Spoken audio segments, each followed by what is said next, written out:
Well, hello there, ladies and gentlemen, and welcome. This is the 117th episode of the Political Spotlight. I am your host, Kristopher H. Bilbrey. It's great to be with you. Thank you for joining us on this extremely cold night here in East Central Indiana. Wherever you're watching from, I hope that you're warm, specifically if you are here in God's country, the middle of the heartland, Indiana. Hope that you're staying warm tonight. Hope that your pipes are not frozen. You've left the water trickling, and you're surviving this period of winter nastiness here in good old Indiana. We have a pretty interesting show in store for you all tonight. No, I don't want to do that. Stand by 1 second. We are in the process of trying to get connected here so that we can do everything that we need to do this evening. And I did not think about all of the various ways that we would need. We're going to be joining a guest is going to be joining us in just a few moments. But because of the way that we're connecting with the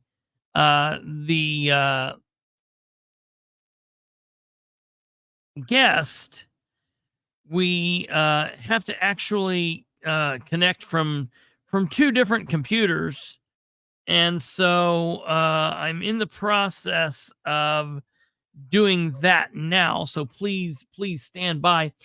We've got a lot of good information for everyone. We're going to be talking tonight about a growing issue in various areas, and that issue being government officials on the local, state, and national levels, along with their supporters, wanting to silence the public. This cannot happen. It should not happen. And I will state that it will not happen. All elected and appointed officials need to be told and need to hear the following demand, and that is let the public speak. Tonight, we'll be taking a look at the first city council meeting of the 2024 year from Anderson, Indiana. Last week, we looked at Muncie's wild first meeting. We looked at Madison County's first meeting. We talked about the tax abatement committee meeting from Delaware County.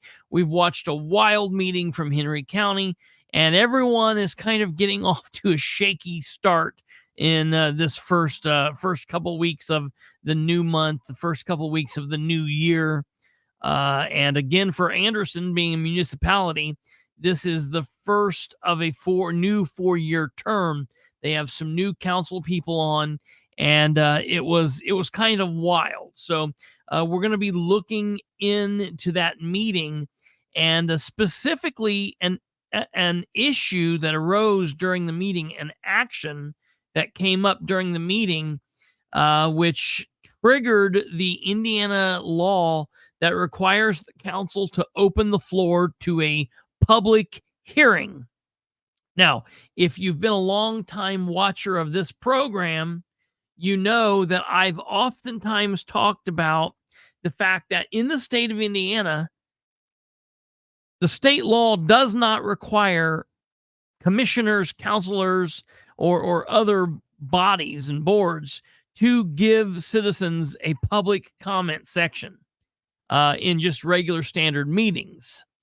Most of them do, and that's the way they should be. And if there are city council, town councils, county councils, county commissioners, or other boards or bodies out there that are not allowing you to speak, you need to get a hold of us, because we need to be pushing back against them. They need to be allowing you to speak. However, the one situation which happens in which the public has the right by law to speak is when there is a public hearing triggered inside of one of these. And there's various reasons why public hearings would be triggered. And that's something that's really big. So we're going to be looking at this Anderson City Council meeting where the city of Anderson is attempting to annex some land, and they're wanting to annex some land into the city so that they can then put a business on this land. And you have a large amount of the public saying, we do not want that land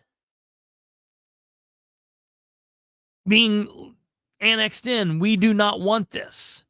Well, while that's happening, you have elected officials, appointed officials, you've got supporters of these officials telling the public that they shouldn't be speaking, trying to silence the public. You've got you've got a whole lot of craziness going on, and so we're going to be listening to all of this, and we're going to be talking to our guest this evening, Brianna. And I want to say for the record, Brianna's not a politician. She, although she quite possibly could be. She's not a candidate currently, although in the future she very well could be. She's not, a big, large business owner from Anderson. She's a citizen. She's a mother. Her and her partner live in Anderson, and they've got some children, and they just feel like any other parents in Anderson. They want to protect their children. They want to protect their little slice of the world in which they live. And so to me, and very much in my opinion, we've said frequently, she is the most powerful person. She's the most powerful position in local government, being that she's a citizen. And she has a voice, and we want to give her a platform for that voice. She, along with many others, including the team here at the Political Spotlight, are demanding that the government officials let the public speak. So we're going to be getting into this and a lot more. This is definitely an episode that folks will not want to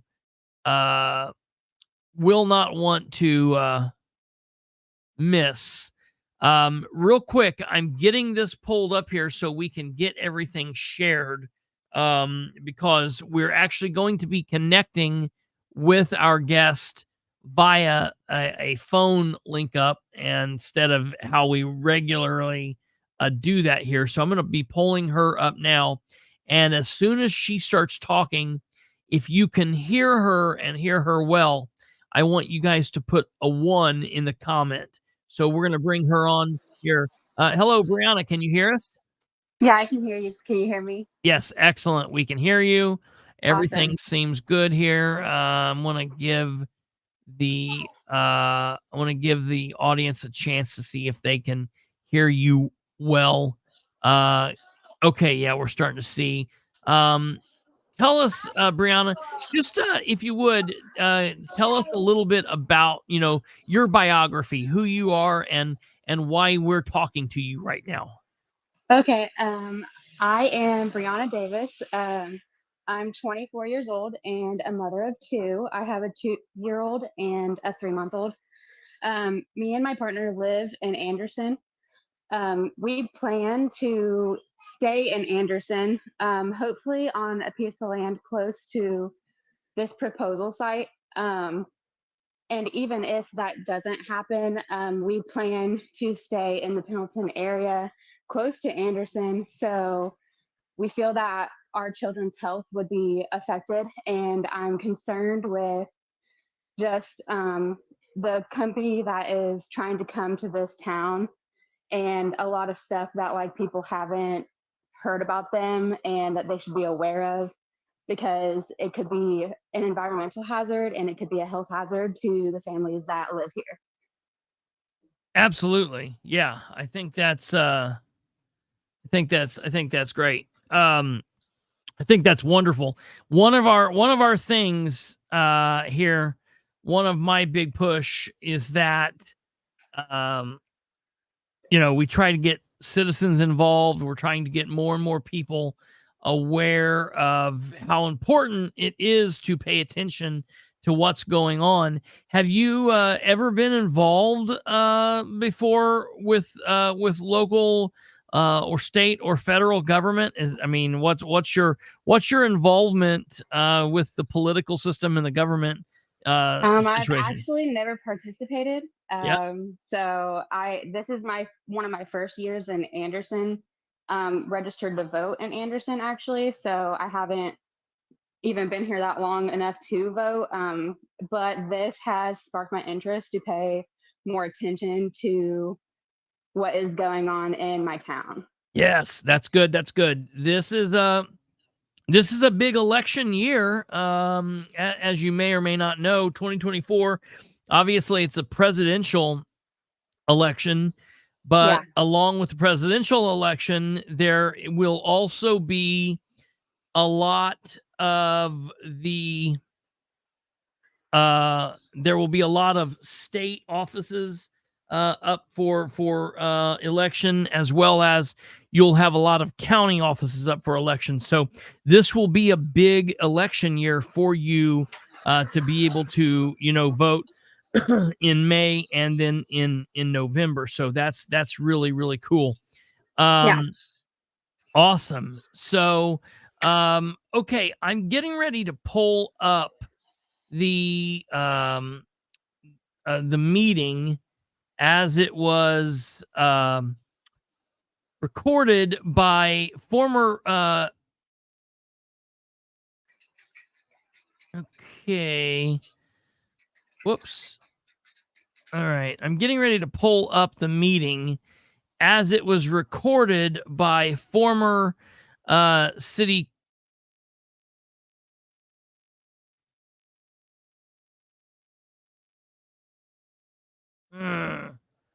as it was recorded by former city councilor um,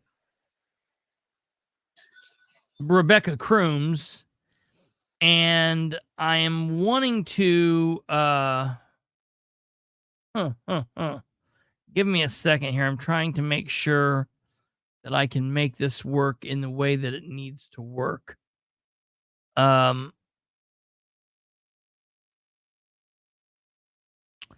So were you at the meeting on last Thursday, or were you not there? No, I didn't. I did not attend the meeting on Thursday in person, but I Okay. did watch Rebecca Crooms live from the beginning to the end. Okay. Okay. And so you were able to watch it and you were able to comment Yeah, I back and commented a forth. lot.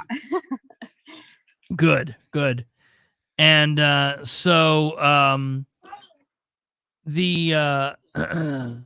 the what were your thoughts as we're working on pulling this up here? What were your thoughts about the meeting?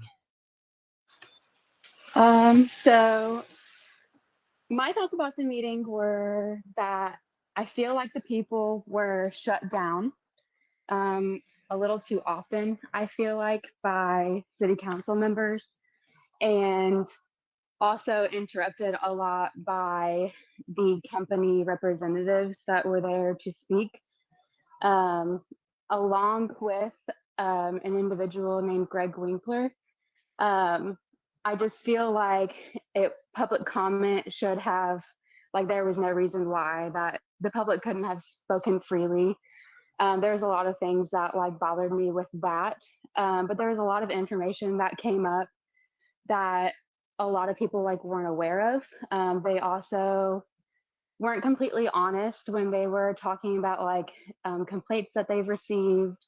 They call themselves Malarkey Roofing Company, but they are actually owned by Wholesome Group.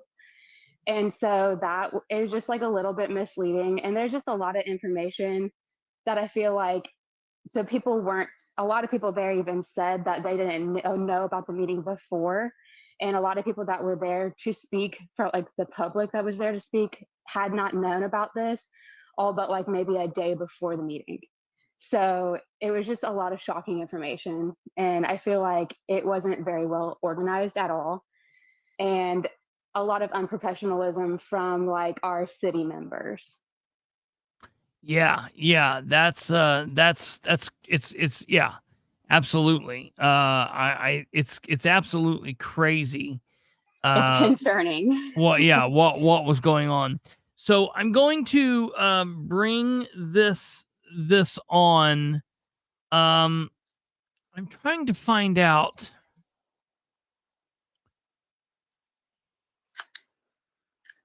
I'm running into a little bit of a problem because I'm not able to have you up at the same time I'm able to have the meeting up. So I'm trying to figure out a way for you to be able to hear the meeting the same time I'm playing this. Do you have access? So to another device. You're not watching this meeting. You're not watching this video on anything else. You're just in the phone call. I'm listening to your audio, and I can also watch the live chat as well. Like, okay. I'm listening to what you're saying, so I think if it's playing in your room, I think I might be able to hear the audio. Okay, let's see if that will happen. Okay. Give me a second. Let's see what will happen here. Sorry about this, folks. We're connecting in a little bit different way. Okay, so connected up on the screen that way.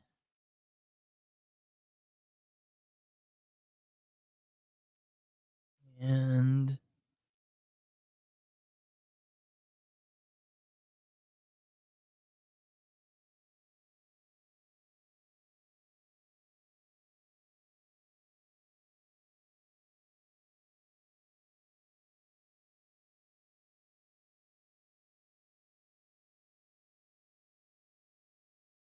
okay, hold on. We're having I didn't do the right thing there. Let me do this. Let me do it like this. Sorry about this, folks. Okay, present, share, Facebook. Okay, view tab. Pull this up. Welcome everybody to our first sold out event. 2024, Happy New Year, everyone. We're going to start off invocation with the pledge.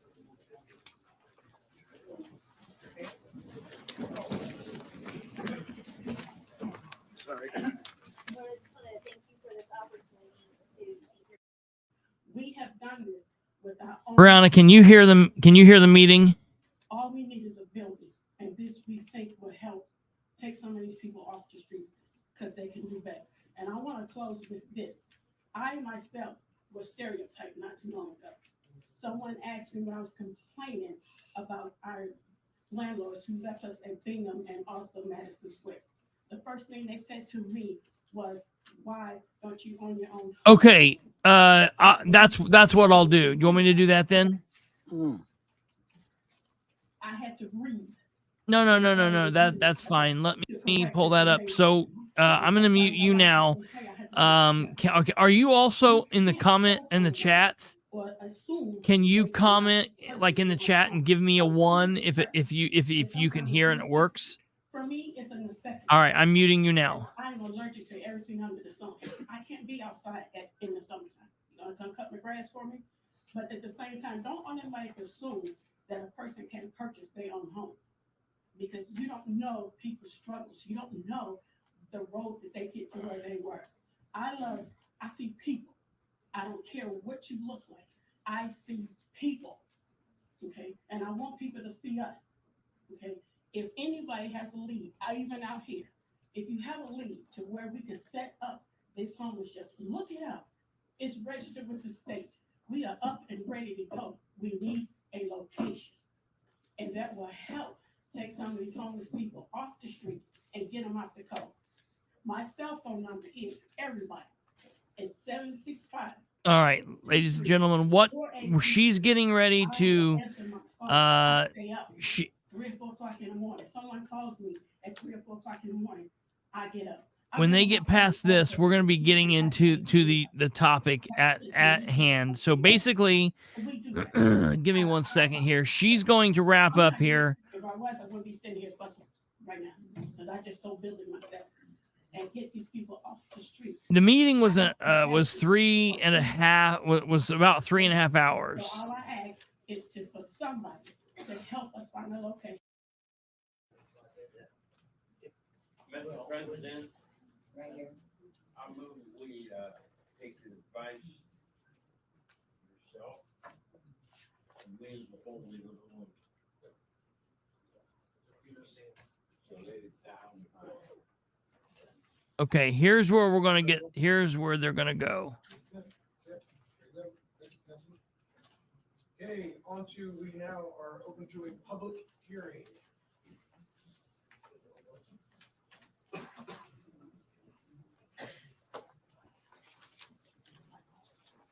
at this point, I'm going to open the public hearing up.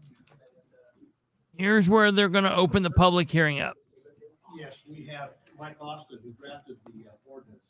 We have former Senator King Lannon, who served our community in our state. Now, the man in blue is their economic development director. So for those of you in Muncie, we used to have an economic development director. Now we've got Dan Ridenauer, the mayor, is also the economic development director. This guy is their standalone economic development director. If the voluntary annexation is to pass, and these property owners become part of the city, the company still has to go through a zoning process and a plat process, which will place it back in front of the city council. Oh, hello. I wanted to correct any misconceptions as far as Hello. concerned, as far as council is concerned. Hello. Just because you approve a voluntary annexation, Did I lose you? the company is going to be moving in tomorrow. They still have to go through a very lengthy process. So please keep that in mind as you ask. I can hear you. The company is here, so as you ask questions in reference to the company, they will attempt to answer your questions. You're fine. I can hear you. So we would ask that you be mindful of the time, try to hold your comments and questions to a couple of minutes. And with that, I'll go ahead and turn it over to. Yeah. Yep.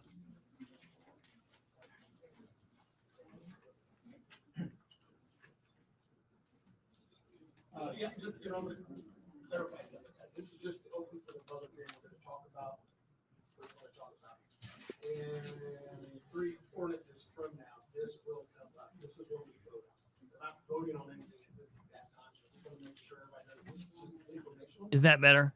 And as we get into the actual ordinance, whoever wants to speak. Can you hear me? There's a lot of people here for this annexation. I'm going to try to keep it 3 minutes. Brianna, can you hear me? No, you're fine. Is that better? Okay.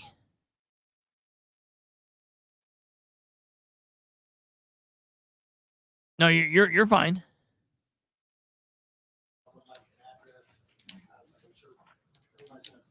Similar views on this, so I'll let you guys do your thing. I'll move on and we'll get to the actual ordinance. Any questions, stuff like that. Thank you. Yeah, just for the record, my name is Mike Austin. I'm an attorney here in town, opposite 911 Green Street. This is really a project both from Anderson Economic Development, its director Greg Winkler, and also the county, Madison County Economic Development Corporation, its director Rob Sparks. And all that is being sought here today is an annexation ordinance, so it's a very narrow question.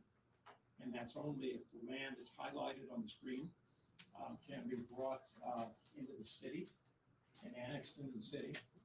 And what's important legally about this is that it's a voluntary annexation. I hear sometimes about people being part of an annexation they don't want to be involved in. This is voluntary. There are 3 owners on 3 different tracts. The total acreage is about 77 acres. There's a half-acre tract, there's a 5-acre tract, and another tract that's a little over 70 acres. No, I didn't say anything. Entire highlighted tract. Okay. No, I'm going to pause it here. All right, hold on. Now I got to put you back on the screen here.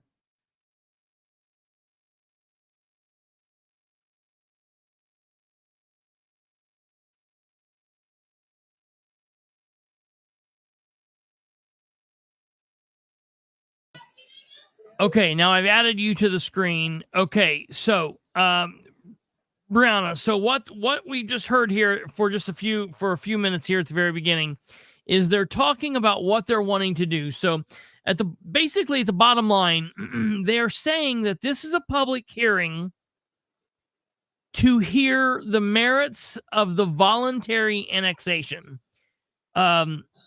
And they say that if the voluntary annexation is to pass, the company still has to go through zoning and plat process, which means it will come back before the city council, which is true.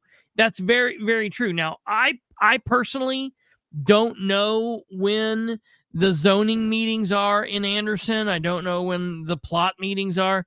I know here in Muncie and Delaware County, we oftentimes have meetings that are like at 9 o'clock in the morning, 10:30 in the morning, 3 o'clock in the afternoon, 4:30 in the afternoon.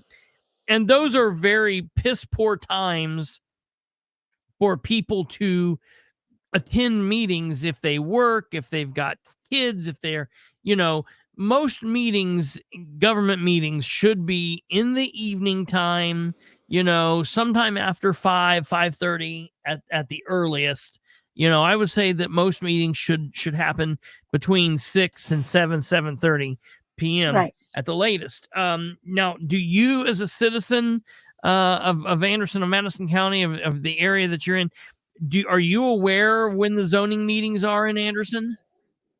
No, Okay.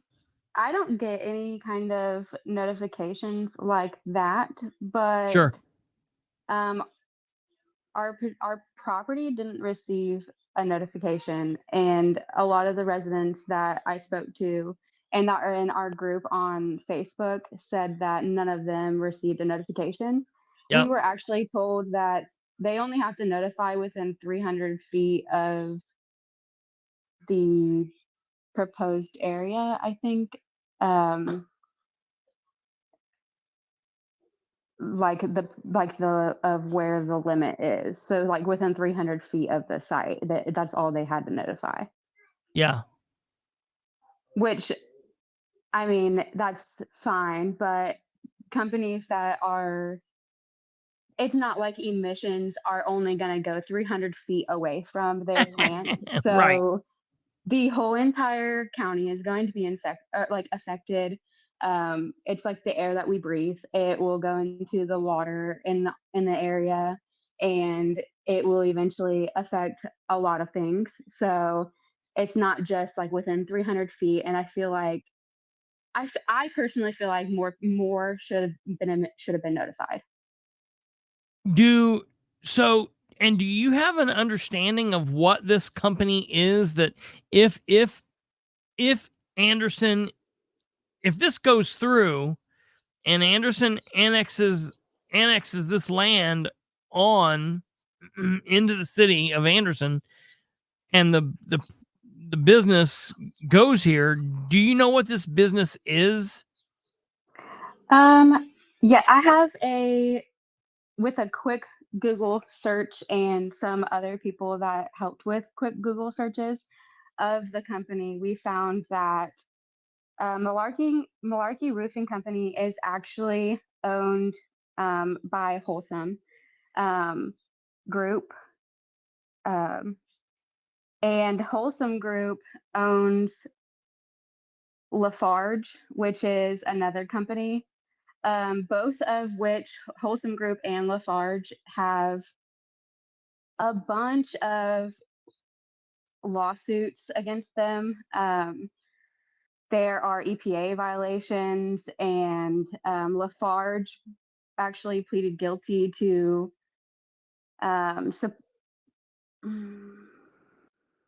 give me 1 second. You're fine.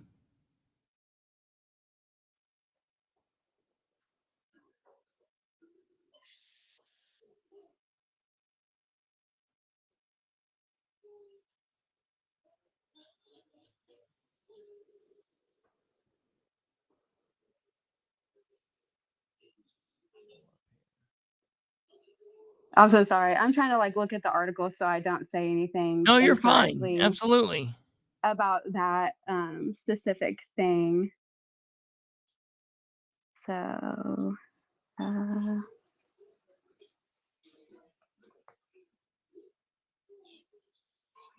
well, on April 7th of 2014, Wholesome and Lafarge announced that they agreed to terms on a merger of equals valued at nearly $60 billion. So that's, I believe, when they became associated with each other, or I just know that they also own them. And there is just saying that the article name says Lafarge pleads guilty to U.S. charge of supporting Islamic State and is to pay $778 million Jesus. for that. Yeah. Yeah, And that's crazy. That's concerning.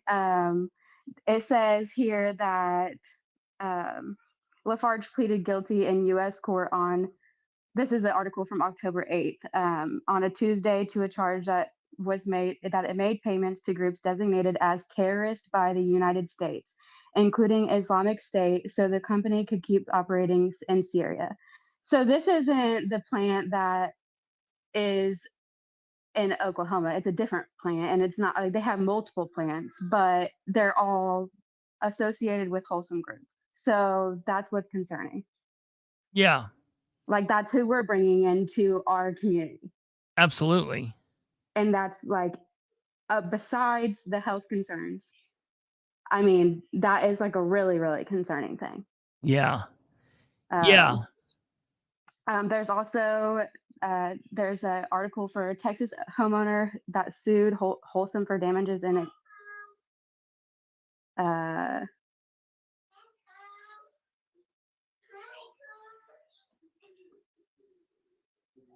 I'm sorry.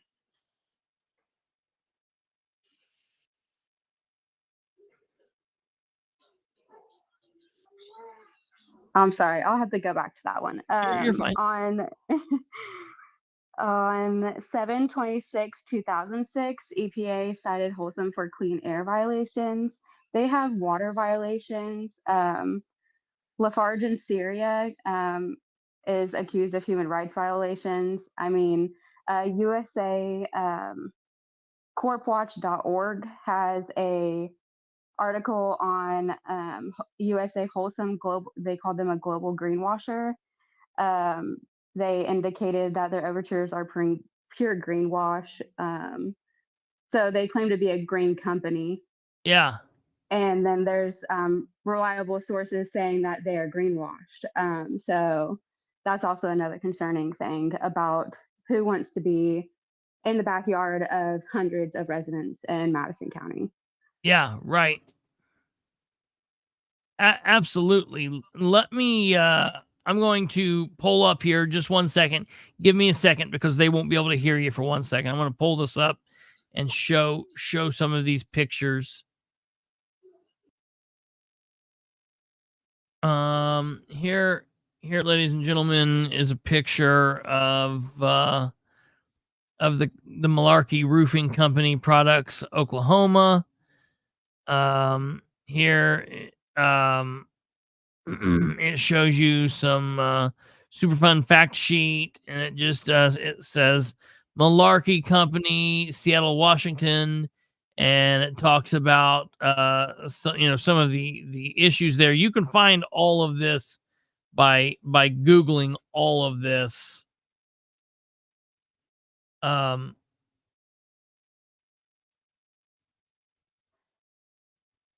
It's all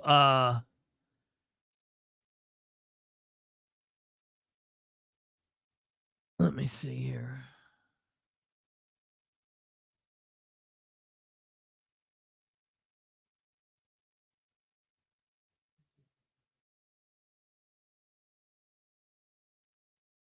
Okay.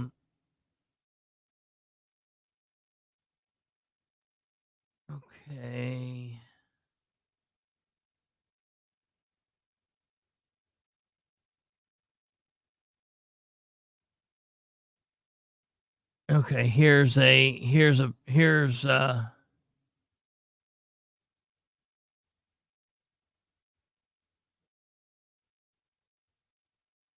Texas homeowner sues Wholesome for damages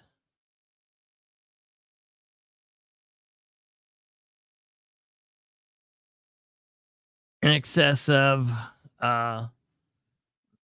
million. See here. Plant manager manipulated quarry blast intensity. Lawsuit claims a Swiss multinational company that manufactures building materials is accused of gross negligence, fraud, trespass, and intentional infliction of emotional distress in a lawsuit filed by the Pinkerton law firm on behalf of Graylanda Elder, a Cedar Hill homeowner, Dallas County, Texas. Despite knowing that they were creating property damage in nearby communities, Wholesome continued to detonate explosives at peak particle velocities in an apparent disregard for the property rights of Texas citizens generally and Graylanda Elder specifically. Not only that, but they conducted themselves in a deceptive manner in effort to appease homeowners. Attorney Chad Pinkerton said Thursday. That's very concerning to hear and to think that that's something that they would be willing to do is just crazy. When you hear things like that, Brianna, what does that make you think? How does that make you feel?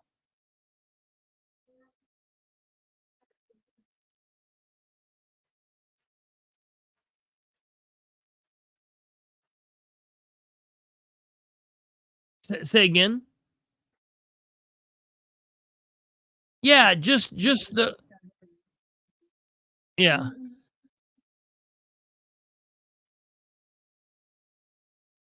Hold on a second. Hold on. They're saying, give me 1 second. They're saying they can't hear you. Give me 1 second.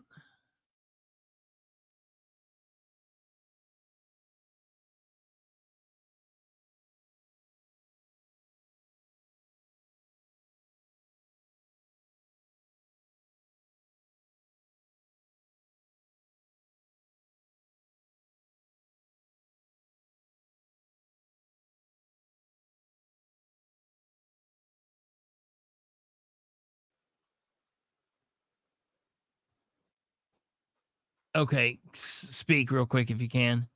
Okay. Did you hear Okay. me? Yeah, sorry. So Okay. just did you hear the thing I read just a moment ago about the companies, doing things that were discarding that they're being sued for doing things that are Right. purposefully deceptive. I mean, when you hear that and you hear there's Right. connection here, what does that make you feel? Like, if you're a young mother with children, and if you got a company going in that's willing to do deceptive actions, I mean, what does that make you think?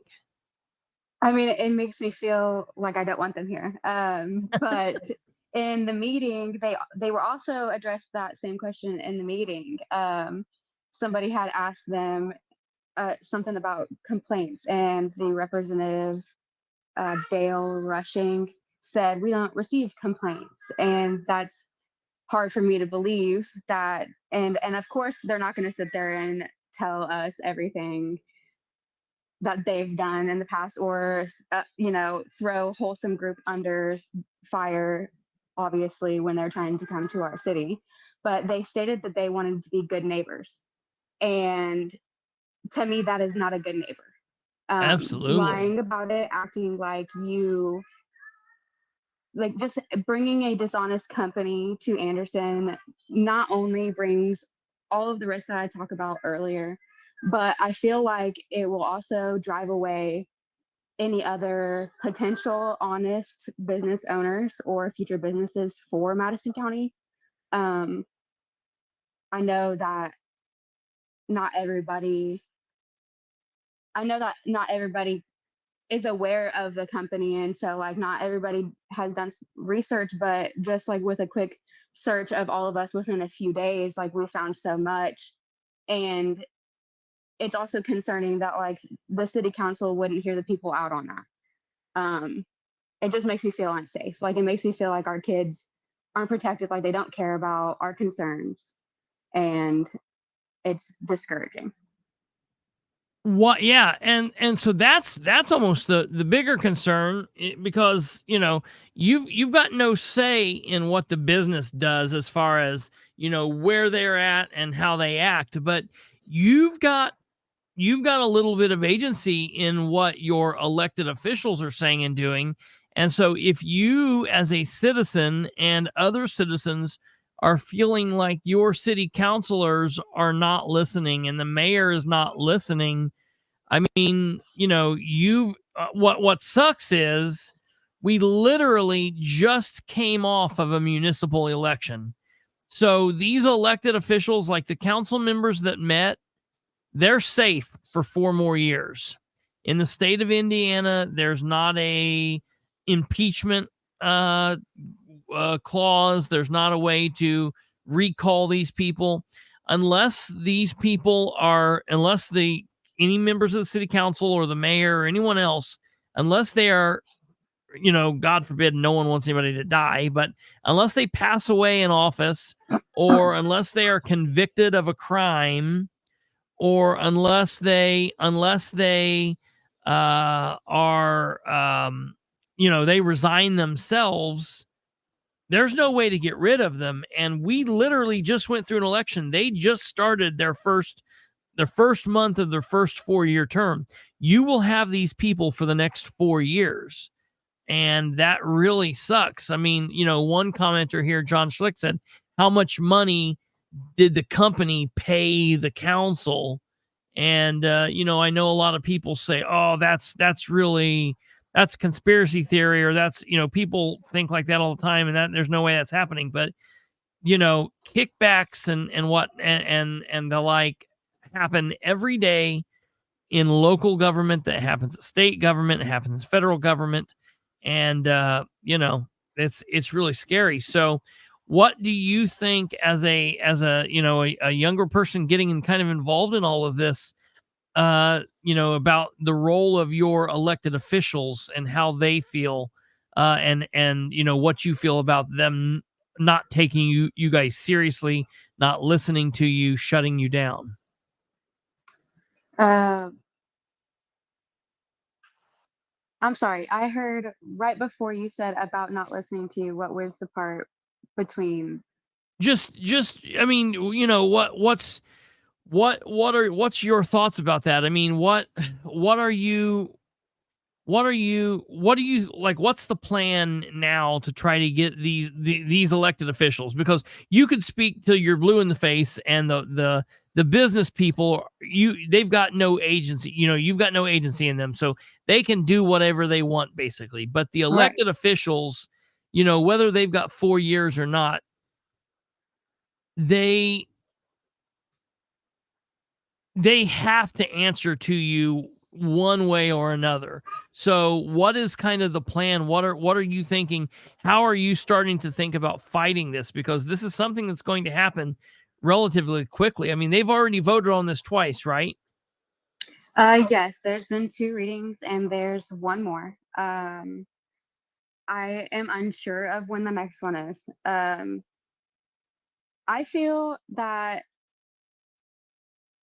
I mean, I know that you said that we can't do anything about who is there for like the next 4 years, but like you said, like they should answer to the public because the public like voted for them. Luckily, we did have 2 members that voted with us. I know that was Councilman Ollie Dixon Ollie and Dixon. another member. I want to thank them for listening to the people. But I do feel like the other members, I mean, I don't know. I know that there's a group of us that is working on getting things more organized, and then they're setting up a meeting for everybody that wants to be involved sometime this week. Hopefully, I've asked for like hopefully to be accommodated like virtually, because I have kids. I can't always haul both of my kids to Sure. meetings. So I'd like to at least listen in. I've tried my best to share a lot of information about this, and I feel like passionately about it. So I hope that I am involved with that if I can't make it in person. But I know that there are people who are getting together and getting information, and they're trying their best. There's been some discussion about possibly um, getting an attorney. Nobody has agreed on getting one or not. I personally think that it would be beneficial for us, because at the very least, that is one more person that is going to listen to the public, and they will be in our corner. And it will be someone that can help us like navigate things without everyone running in circles. So I think that would be beneficial. I know that some people have discussed that. The chat for the Facebook has been kind of silent for the last 2 days. So like yesterday and today. So I'm trying my best on keeping things going, but we're just kind of waiting for more information this week at the next meeting. So Right. hopefully not anybody has given up. I know that there are people talking about walking around and giving flyers out. Yeah. I think that will help, especially because there's not a lot, like there's some people who aren't on social media, especially in the area of where the proposal annexation is supposed to be. Like there's a lot of like older residents I feel like have been there for a long time that may not utilize the internet or social Sure. media. So it would be good for that to happen too. So hopefully there's people are still working on getting the word out. I know I am on Facebook and as much as I can, and especially on here. I tried to get people to join me on here. I asked some people to join me in the comments, and I do see them on here. So I Absolutely. appreciate everybody, but yeah, as far as I know, that's all I know so far. Well, So and it's kind of really all new to us. So I mean, nobody has really had time to do anything. I mean, it's very, very Sure. new. Like a lot of people were literally notified, I think Wednesday night. I like Wednesday. I mean, it started going around on Facebook, I think around then, and then a lot of people showed up on Thursday. There was overflow in the hallways, and I was commenting on the live of the city hall meeting and saying that they should have accommodated the people. Also, I feel like that's another important thing. I think it might be kind of dangerous to not listen to the concerns of like how many people were there. Having people in the hallway, I feel like not only if like something, you know, like structurally like a fire or anything like some kind of like natural emergency like were to happen during the meeting, I feel like that was dangerous. Or if anybody would have like gotten tense or like out of control, it would have been better for people to have a place to sit and wait for them to come up and speak, especially with like how much pushback the public was receiving from the council members. you know I what's feel like on ridiculous with what you're with what you're saying? If they would have, from where you went to walk into the hallway, if they would have literally just turned right and went the other way, there's a whole auditorium there that's much bigger. And am I speaking? Folks from Anderson? Am I saying right? There's a whole other bigger auditorium off to the right hand side, correct? In the city hall there. Am I thinking right, or am I thinking in Richmond? I might be wrong, but I think Anderson has the building that to the left you go into the city council chambers, and to the right, Emma Horn seems like she says we will need. Okay, I'm right. So yes, I thought I was. I knew, and I know. And when I was there a while back, it's been about 4 years. But what's really ludicrous is, and that's funny, is because the auditorium was requested before the meeting, and I do believe someone made a comment, I think maybe on the live, but I do remember a comment being made that they said that it wasn't possible to make accommodations tonight. So Well, no, because they want that, because you know what happens? You know what happens is if you do what they did, their thought is people are going to get burnt out, people are not going to want to stand here, and we will wear people down, they will leave. And that's their thinking. They want to make it as uncomfortable as possible. They want to make it as difficult as possible and as hot, and because, hell, they're all sitting down. Everything's okay with them. They're all sitting They all down. had a place to sit. Yeah, they're not being, smothered by everybody else. And, I'm sure they've all got drinks up there and whatnot. And so, it's really disgusting that they have use, or could have use, of a vast, large auditorium that they could literally use every meeting. There's no reason that's not. They should hold the council meetings in that auditorium every month. That's just where they ought to be. And when there are 4 people in there, okay, so what? There are 4 people in there. But on nights like this, they could hold these meetings and it could easily fit everybody. But Right. I want to tell you, Brianna, that's the thing. When you said that, this is just something that's popped up, and it's just kind of came on you guys, and, there's not been a lot of people that's really, known about this yet, or, that people just don't even really know what to do. That's kind of how things go, right? So what happens is you've got a couple different people out there. You've got people that pay attention to this stuff and are there all the time, and they try to keep people aware. But then you have something like this happen and everybody finds out about it. And then what happens is you'll get, let's just, for the sake of argument, just say 100 people is, let's just, to make it easy, say there's 100 people. 100 people get notified and they're all there. And that's like everybody that's involved. Well, out of those 100 people, 20 of those people are really concerned and they're going to stay involved. And then another about 20 or 30% of those people, they're just for the drama. They want to see somebody punch somebody. They want to see somebody yelling and cussing. They don't really care what's going on. They're just there because it's the new crazy thing that's going on. And they're the ones that burn out pretty quickly. And then you've got the people who care, and they're there. And if you win, they'll stick around. But if it starts going south, they bail out. And what happens in politics a lot of times is, you get kicked in the teeth, and it's like you get knocked back 2 steps and then you make 1 step forward.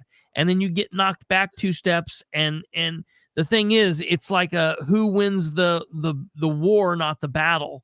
And that's kind of what it is. And so I just want to tell you, you're exactly right. When I said that this had been a council and the mayors who just won and they're going to be there for another 4 years, you guys have to keep applying pressure to them. People need to be emailing. People need to be calling these people. They need to be attending these meetings. They need to be speaking up. And I want to offer some advice to you and all of your friends and all the community people that are listening, and anyone that's listening. You do not have to give your name or your address to speak. They cannot, by state law, by the Indiana Constitution and by the United States Constitution of the United States of America, they cannot force you to give your address or your name to speak. So if if you want to get up and speak, but you don't want to give your name or address, you can get up and you can give your first name. You could say, I'm an Anderson resident if you wanted, or you simply don't have to do that at all. And if they try to stop you, you can say, nope, I have a right to speak. I'm going to be heard. I have a First Amendment right, and I'm not going to do that. That's I did perfectly watch fine. your episode on Tuesday explaining that, and Yep. I that spoke out to me because watching the meeting on Thursday, like live, a lot of I can't tell you who was speaking. There was multiple people who said it with individuals who came up to speak, but they would interrupt them and tell them that they needed to state their name and address, and they did not, like you said, you talked to somebody, I can't remember, you said you checked with him to make sure that that was Yep, his name is the Luke Britt. law. He's the public access counselor for the state of Right. Indiana. And you said that they should at least like say that we can request it, but you don't have to. And they did not even give the slightest hint that it was an option. They interrupted people and demanded that they stated their name and their address. Yep. And I agree. I think that that is dangerous, especially because those meetings can be recorded. They can be recorded by anybody that is in the audience watching, and anybody, I mean, any crazy in the world can take your address or have a bone to pick with what you said at the meeting and come and confront you with your full name and address, Sure. and possibly like children and family at home. And that is dangerous. And that the fact that the city council didn't give even the option, and they made it seem like it wasn't an option for anybody to do anything otherwise. I also wanted to address real quick, I see a lot of people commenting about how the company members were also allowed to like pretty much breathe down their neck while they were trying to speak. And I think that's like a really big red flag too. They said that they wanted to be good neighbors, and also like with the area of how much room was in the city council room, that like if they would have been in a bigger room, I feel like it probably wouldn't have given the company a chance to stand down those people's necks. I feel like that was really inappropriate. A lot of times they got, you could tell that they got flustered, and they like lost their composure a little bit a lot, and it could have been dangerous for the people that got up there and spoke. Luckily, every single one of them was respectful and was civil there, but it could have ended badly. And I think people need to consider that those actions, and like consider like what that company and their representatives were telling you about themselves with how they were acting in that meeting on Thursday. Yeah. That's absolutely disgusting. They need to need to be telling them to back the hell off and give the give the public their space and their time. And And they tried to cut time out on people. They were like, you need to keep it under a certain amount of time, and they were pushy, and like they didn't have a problem letting Greg Winkler speak, or the company speak, or letting themselves speak, but they did not want the public to speak. oh yeah. That's they don't want to hear from that. And it's so just bloody infuriating that there's 3 members of this this council that are new, and they automatically have the feeling that they are, that they're above people, and that these people who are out there, they should get more time than the public because they are bigger or better. It's like instantly they're one meeting in and they've already forgot that they are working for the public.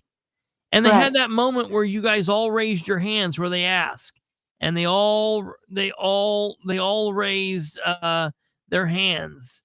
One of the commenters here says that there was no mention of how Greg Winkler acted. He was completely out of line. Oh, absolutely. And you can even hear somebody I actually made a reel on it on Facebook, and about how he lost his composure, and you can hear the audience. I believe someone in the audience said, "Hey man, take a step back." Like, and there's no reason why the public would have to tell someone in an executive position trying to convince us that he's listening to us or whatever should be acting like that. It was out of line. He laughed multiple times. I mean, in the live, he's in the back chuckling at what people say. He chuckles while one of the ladies is up there talking about the farmland, and just she was bringing up points about their other factories, and he was like chuckling as if they weren't important. Like, it's the same company. It's the same people that we're bringing here to our town. And so those points are important, and everything she had to say was important. And every other member that had something to say, everything they had to say was important. And for him to interrupt them and for him to act the way he did, he even got up to say, he even incorrectly quoted the representative from Malarkey, Dale Rushing. He said, he just stood there and told you it will not emit any formaldehyde. And then later in my clip, I showed him saying they can't promise that. And he says that it will emit 2%. And he goes on to say about how it's odorless. And but I just want people to remember that odorless does not mean non-existent. Even if this plant were to have no smell, it is still going into our environment. Yeah. You know what kills me is, no, I don't know that I've missed this, but I've not seen anybody mention the fact that, like, the name of the company is Malarkey, which is, as a word, means meaningless talk or nonsense. You know, like it's Joe Biden's favorite word. Like, don't give me none of that malarkey, bullshit or meaningless, utterless nonsense. Like, we've used it a couple times also. Okay, that's that. all right. So. I've just missed that then, because I'm like, holy hell, that is amazing. I only wish that I had some fight here in Muncie with a company named Malarkey, because, like, Jesus, that's amazing. They're Right. like, they're writing the battle there for you. Holy cow, that's amazing. Do you know, or does anybody watching this know the name of the realtor that's, like, kind of brokering the deal? I believe, other than your comment, I mean, all I know so far, I was told by no, I have not been given a name of a realtor. All I've seen is the Remax, or like you said, the company the mayor's son works for. In your comment in the live chat, I don't know. I think you said you quoted Kate. It's Kate talking for you. Sorry. That's Yeah. Kate. Yeah, that's the only information that I've seen. So I know people have asked that question a couple of times. I don't know if that's I believe it's correct. Remax, the company the mayor's son works for. Isn't that amazing? Interesting. And then also, Catherine asked me, let me go back here to the comments, scroll down. Catherine says, please show Councilwoman Tiffany Harless when she started yelling at the constituents. Do we know about what time that happened? Oh, I do not know. Maybe someone in the comments. If there's anyone in the comments that knows a time frame for when Harless started yelling, Catherine's trying to find it now. My mom never said bad words, but she would say that's a bunch of malarkey. Yeah, absolutely. It blows me away that's a thing. I think that's hilarious. And Lenny Cottingham, you're exactly right, sir. That's absolutely right. It's wild that goes on. So someone also, because I asked this, and you said you didn't know. For when they start taking this to the BZA, the BZA meeting is at 4:30 on Wednesday. Let me tell you here, someone put it in there. First Wednesday of each month at 4:30. So, I mean, there is back to me telling you where like a lot of people, hell, a lot of people work 9 to 5, 9 to 6, 8 to 5, you can't go to a meeting at 4:30 if you're still at work. Right. Or on your way home. or on your way home. And, you know, Yeah. say even you work like a factory job and you work 10 to 2 or excuse me, 6 to 2 or 7 to 3 or something like that. But you've got kids or, you know, you take care of an ill family member or you work second shift, you know, you don't work day shift, but you work second shift. A lot of people cannot start going to these meetings because of when they are. That's completely ludicrous. And they do that on purpose. They do that so there's not a lot of people there. And that's why it is important for when those meetings get fired up and when they do send this to the BZA, whatever you guys need to do, call me. I'll come over. I'll be there. We need to pack the house. We need to have people in attendance. And I mean, if at all people can take off, if they can take off a little bit, but we need to have people there. We need to continue showing them that as long as you're doing this, because they don't like when the meetings are like that. They're comfortable because they get to sit down, but they don't like it. They don't like seeing all those people there. And the biggest thing that's going to scare the hell out of them, because a lot of times what happens is people get mad and they show up to a meeting and then they don't show up ever again. And it's like, nah, that's not what matters. What really matters is getting people to show up.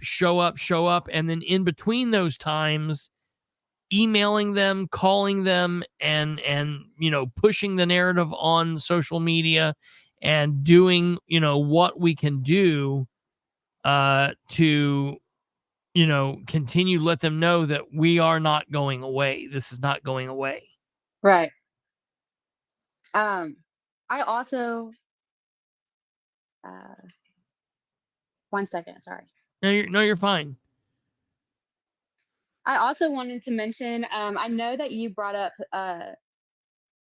right when you got done playing the video and started talking to me, you mentioned that they said it had to go through a bunch of other things before, like the company would even be allowed to be here. I do want to mention that Dale Rushing said that they had plans to break ground in the summer, which I feel like them saying that it's not like it's going to be here tomorrow. I feel like summertime is only a couple of months away. Well, And yeah. for residents to just now, everyone just learned about it. I mean, we learned about it yesterday, it feels like. And Yeah. so for them to say that they plan to break ground in the summer, it feels like they already have some sort of deal to be here. Obviously we're not going to stop fighting, but that's just kind of how it comes across. Especially, it just seems deceiving. Like they're saying they want to be good neighbors, and like it's like they've already felt like they have their foot in the door, and like they've already welcomed themselves in. And it's just, the company itself is concerning, but just the fact that they're acting like it's not like it's tomorrow. And I know that we've only attended one meeting, so we only have so much time to do stuff, and it feels like we were robbed of that time. Listen, you are spot on. If you have a gut feeling that that's happening, I'm telling you it's right. They feel like it's a done deal. I'm sure, because that happens over here in Muncie all the time. I am sure that the mayor's office, I'm sure that the economic development, the redevelopment commission over there has told them that this is a done deal. The council, because listen, all they need is 5 votes. That's what I was going to tell you too a minute ago. You said you got 2 people that voted for you. So you only need to turn 3 more. You only need 3 more people. You don't need the whole council. You just need 5. So that's all that you guys need to work on. But all they need is 5 too. And so they're all they're being told that this is a done deal. I guarantee you they're being told that. I guarantee you they're being told that they can start. You guys will be starting in by summertime. And look at it this way. There's only one meeting a month. You're already through January. So that means February, March, April, May. I mean, 1, 2, 3, 4. That's only 4 more days, technically. That's 4 more meetings before summertime. 4 more meetings before summertime. So, this period of the nothingness that happens between meetings, you guys that are involved with this, and here's what you need to watch out for too, because this will happen. I'm telling you, I've been involved in this way too long. I'll tell you, in politics, fighting politics, whatever happens, whether you're the candidates, whether you're supporters of the candidates, whether you're the people that's fighting against things like this, there's all these people that get involved and all these personalities that get involved, and you'll get people that want to take over and stuff, and you'll start to get infighting and things like that, and be careful of that. I always tell everybody, everybody doesn't need to do the same thing. Not everybody is going to go to the meeting and talk. Everybody don't feel comfortable doing that. Not everybody's going to pick up a phone and call a commissioner or call a council person. Not everybody's going to email. The people that feel comfortable emailing, let them do that. The people that feel comfortable speaking at meetings, let them do that. The people, that let people do what they do and work together, and really be mindful that what they are hoping is that you guys will be disorganized and that you won't be able to come together as a solid unit. And they are 9 times out of 10, they're right, because you'll get infighting and stuff will fall apart. So make sure that, if you've got people out there, and sometimes, I hate to tell you, but it's politics. So all kinds of things happen and people think, oh, it's just conspiracy. But no. They will have people that are on their side that act as though they're supporters and will come in and try to purposely tank stuff. That happens too. So you guys have to be very careful. And the other thing you mentioned, and I've heard you mention it a couple times, about getting an attorney. And someone said, you don't need an attorney. That is dumb. If you guys have the ability to hire an attorney, if you have the ability to talk to an attorney, you need to do that. I agree. I think that if everybody against this came together, I think that we have over enough to hire an attorney that we need for this. And I think it would be helpful. I mean, I agree that we need it. Okay. And I don't necessarily, because some people are going to be like, what? Lawyers are the ones doing this.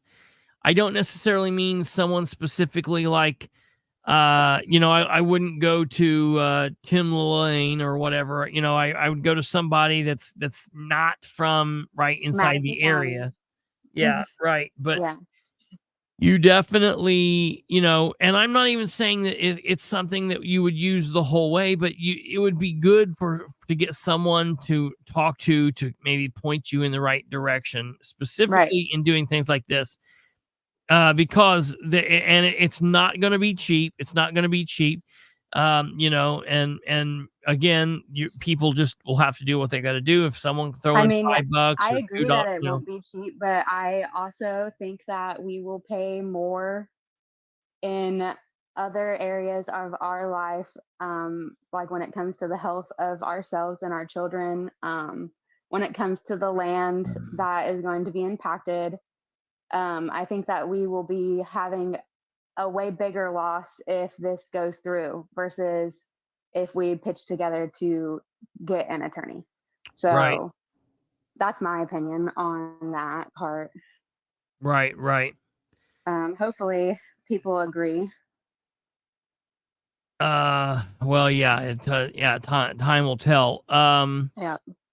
Catherine, are you still on here? Did we get anywhere closer with that time? Let me see here. I'm going to pull this up and see if I can find. Give me a second here. I'm going to try to go through this. 3 hour and 3 minutes, she says. 3 hour and 3 minutes. I see comments from Emma saying that they have people reaching out to lawyers tomorrow. Okay. That must have been something that they discussed at the meeting tonight. I don't know. I'm not Okay. aware, but she did say that in the comments. So hopefully they go through with that, and hopefully they find someone that they're interested in. So Yeah. yeah. That's good. Okay, real quick, I'm going to mute you real quick, and I'm going to pull this up so we can see this part of, I guess, Harless fighting, and I'll be right back with you.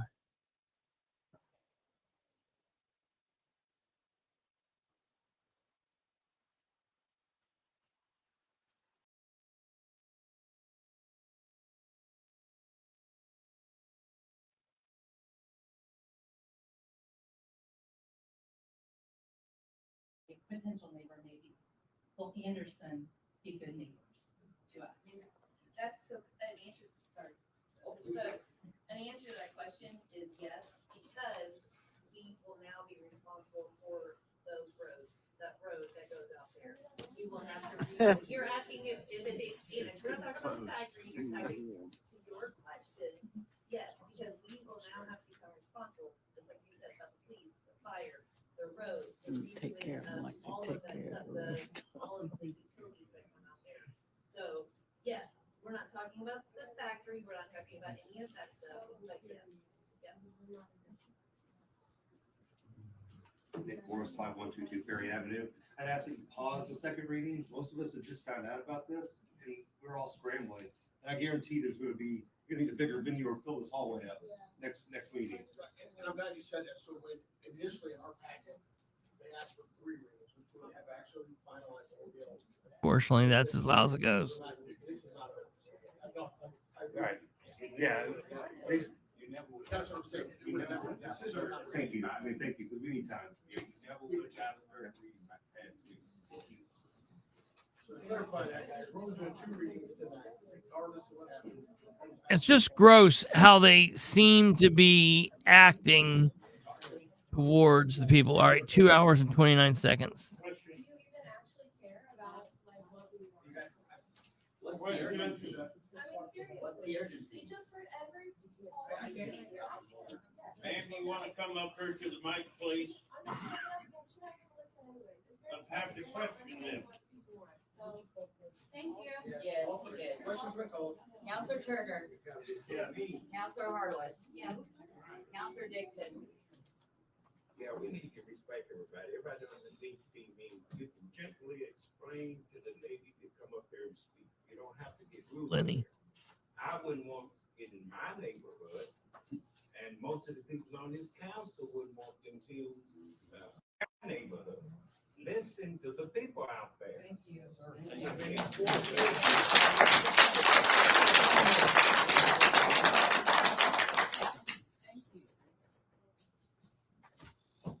I didn't hear your vote, Counselor Dixon. You know, no. Counselor Freeman, Yes. Counselor Cole, To the annexation, yes. Counselor Landers, Counselor Graham, Yes. Counselor Newman, Yeah. President Stevenson. Yes. Ordinance 1-24 passes second reading, 7-2. There's no reason they should have pushed the second reading through. Right. Make it right for Anderson. I came to Anderson. I love Anderson. It's a beautiful city. It's a beautiful place. I don't want to move out of here. Morris, 5122. One of the licenses, they'll get taken with them, it reverts back to the state and basically keep recycling that over and over again. As you probably know, God, I can't stand him. So, which is important because it was a very still day. It wasn't like if there were fields that were blowing away. It was all like that. Yeah. He's ridiculous. My name is Saeed Ilyas. I've been here since 1983. I worked for General Motors before they went under. Look at this right My comment is really to city council. All these people, when they raise their hand, they don't want it. What did they do? They want to be good neighbors, but they don't talk to us. How many of you knew this a week ago or 2 weeks ago? We didn't know that. That's not good neighbors. They're telling us that this is the best thing since sliced bread. Oklahoma City is a heaven. We got to be just like Oklahoma City. We don't want it. So it is for you guys to make the decision of annexation, not us. Make the right decisions. Right. Make it right for Anderson. I came to Anderson. I love Anderson. It's a beautiful city. It's a beautiful place. Where you I don't live want to move out of here. I like this guy. But you're talking about As far as water, so those of you who are currently on wells, if you want city. Ah. water, that's probably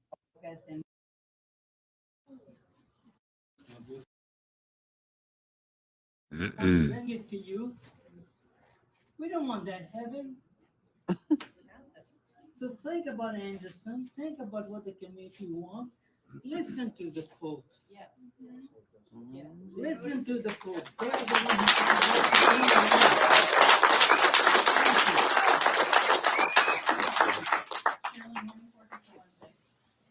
I'm curious, it's my understanding that this is already zoned. Yeah, that's the interesting part is that let me pull her back up here on screen here.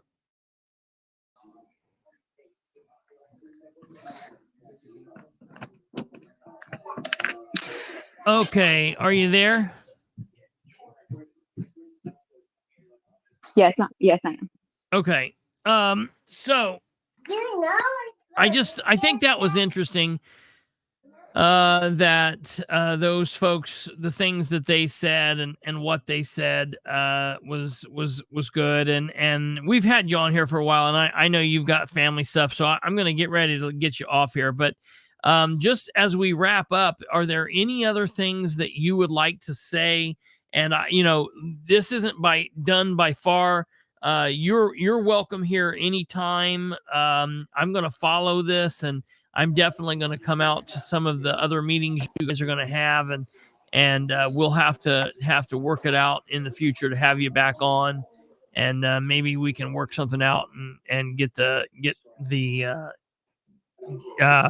connection a little bit better. But Okay. are there other things that what are there anything that we haven't covered that you would like to say? I think that is all, but if I think about anything, then I'll reach out to you. So Okay. Yeah, yeah. you've got my number. We're here live 5 nights a week, Sunday through Thursday at 9 p.m. Please feel free to share the show with anyone and everyone on shows that I'll do about Madison County. I'll definitely I'll tag you, or I'll send them to Okay. you so you can have them, and we can definitely do that. But yeah, we definitely have to get more people involved and wake people up, and I absolutely love that you're so passionate about this. And I've went back and watched some of your reels that you've made about this. I think that's Yeah. fantastic that you're doing Yeah. that. And Thank you. keep up the good work, and anything we can do, we'll help you. Okay. Yeah. And I appreciate you for having me on and for giving us a place to speak and for hearing us out. Yeah, no problem. Thank you very much. Okay. Thank you. Yeah, bye. All right, we will click over here now, and we'll play this. Catherine saying 2 hours and 22 seconds. Let me click up here, and 2 hours and 22 seconds. 26 seconds. All of these businesses to come in and just do whatever they want, wherever they want. We need a comprehensive plan. That's all. All right. I'm pretty Hopefully, sure it's 2 Ryan. hours and 26 minutes. Well, It's when yeah, that's what I meant. Yeah. Renee is talking, I guess.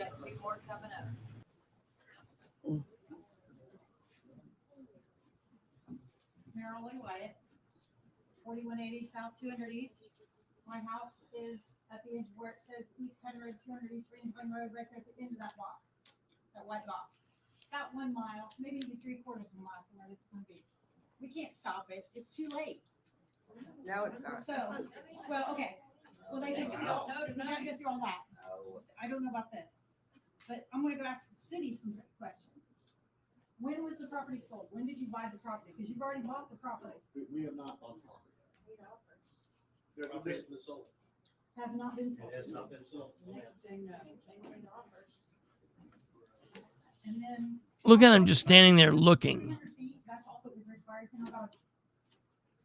And From what I that's the state. understand, no, he's looking for an annexation. Didn't have to They have did that. have to- Just to clarify the state law on annexation, there's no personal notice required under the state statute. What is required is a legal notice to be run and there to be a legal notice about the public hearing, which is what we're having today. Now, after the annexation process, if it occurs, and you move on to the zoning process, and then that's where the state law says the requirement is that personal notice has to be mailed to everybody, residents within 300 foot radius that we've been talking about. That's the state law. One last question. When did you go to Oklahoma City? Pull it up, and I'll tell you.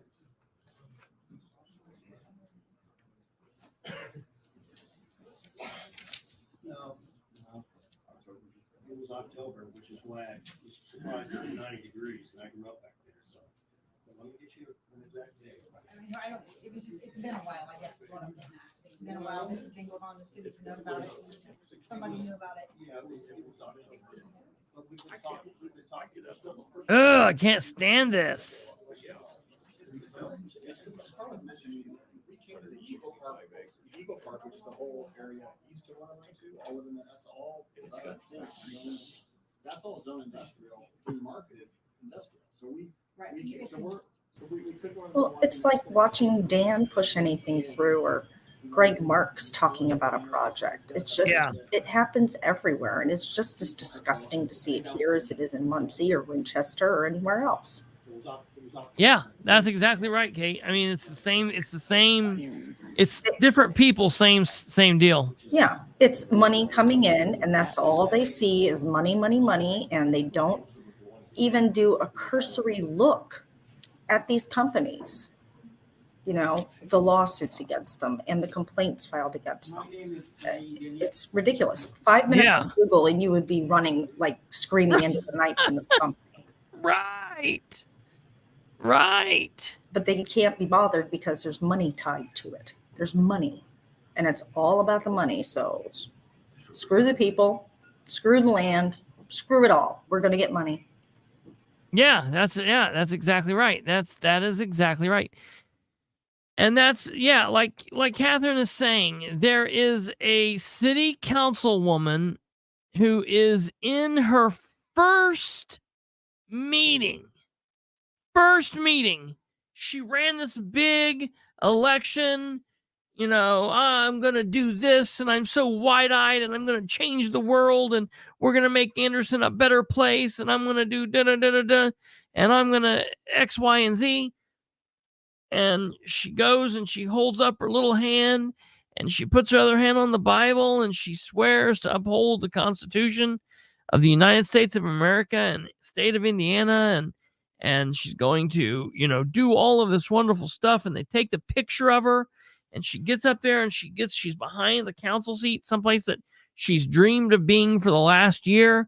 And she pulls the seat out, and she sits down, and it's like a possession, like a demon enters their body. And it's just like takes them over. And she's up there in the very first meeting of the very first full week of January of the very first year of their 4 years in office. And she's an hour and 2 hours into the meeting, and she has the audacity to go shh to her bosses. Now, I want you all, it's Sunday night. For those of you that work tomorrow's Martin Luther King Day.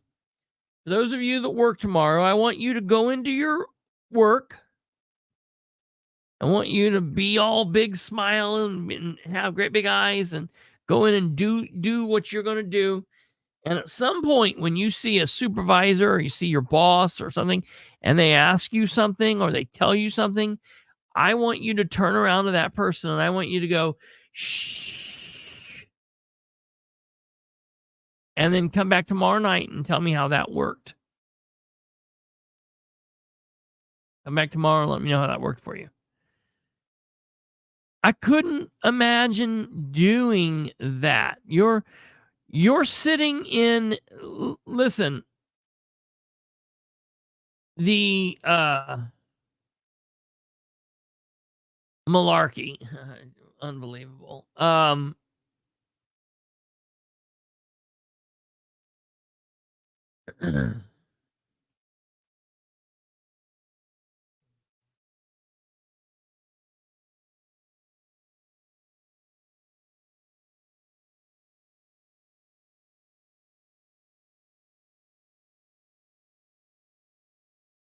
You know, they're sitting in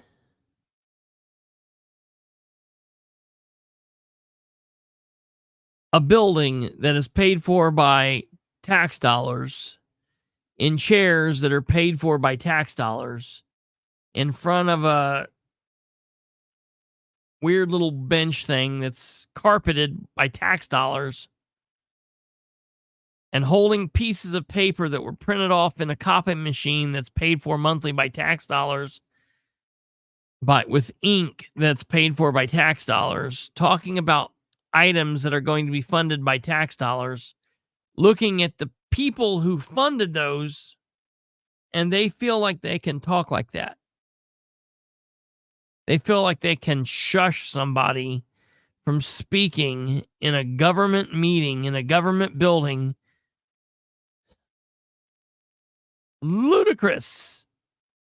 Not to mention their pay, not to mention that they are paid by tax dollars.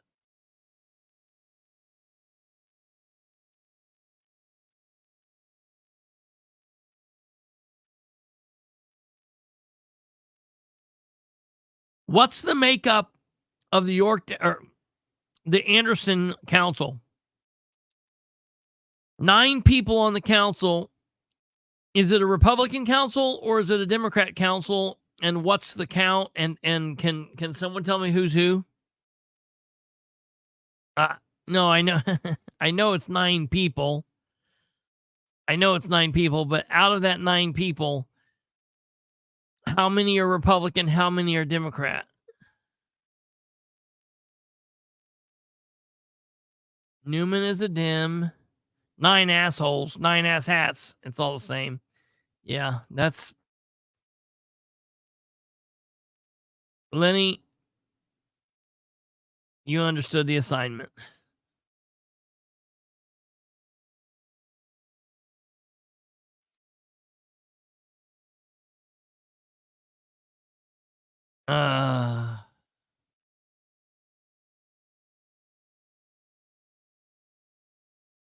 Landers, Harless, Culp, and Nick are all Republican. Lance Stevenson and Ollie are Dems. Yes, 1, 2, 3, 4, 5, 6, 7, 8. We've got one more. We've got one more. Who's the odd person out? Who's the odd person out? Who did you leave out, Catherine?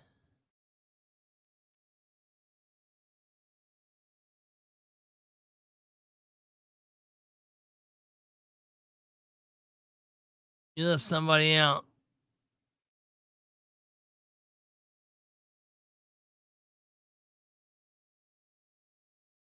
No, you already said Lance. Oh, God. Never mind. Hold on, I can do it.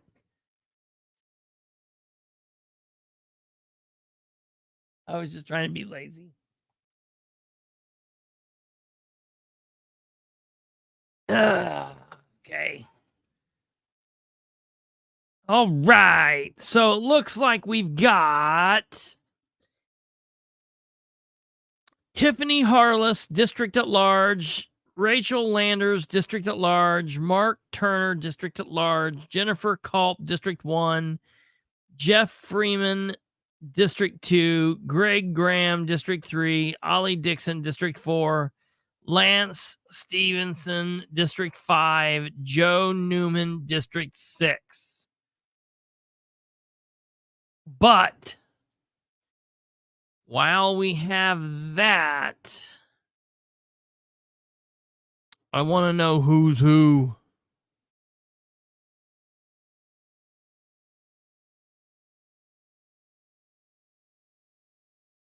Yes, and I want to say our guest, our guest, she's kind of a young woman. She was nervous. She was a little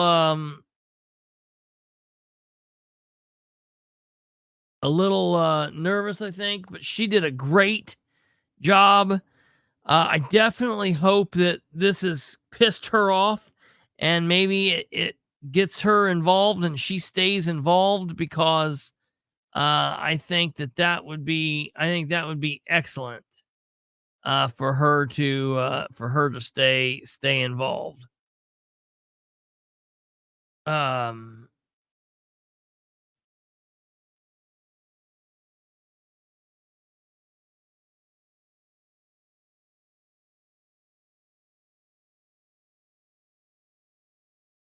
Yeah. Catherine's got it. 5 Dems, 4 Republicans. I just confirmed 5 Democrats, 4 Republicans.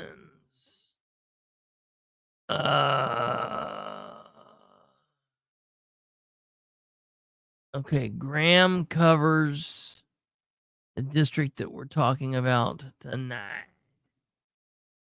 Okay, Graham is in District 3. So they do their stuff funky. I put the districts first, and then I put the at-large people. Okay, so Culp is Republican. Come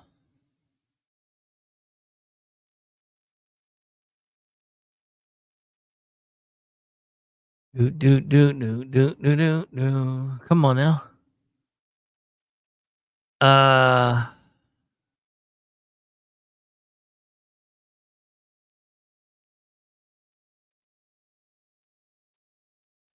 For Culp is Republican.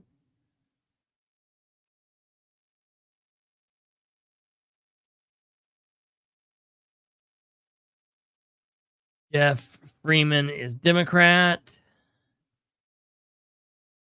Graham, Democrat. Ollie Dixon is Democrat. Lance Stevenson is Democrat. Newman is Democrat. Landers.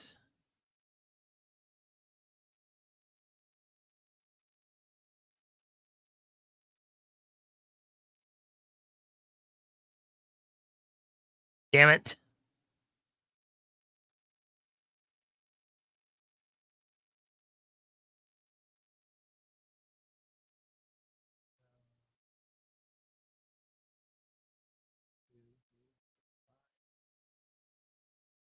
Okay, so then everybody else is Republican.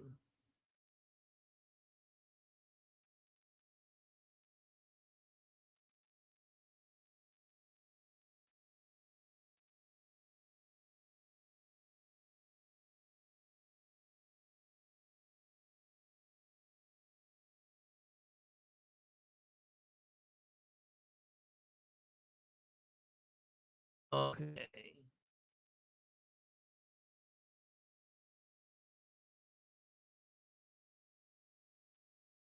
So Rebecca Ty Bibbs, Meredith Armstrong were all Democrats. Mark Turner, Rachel Lee Landers, and Tiffany Harless are Republicans. Tiffany Harless are.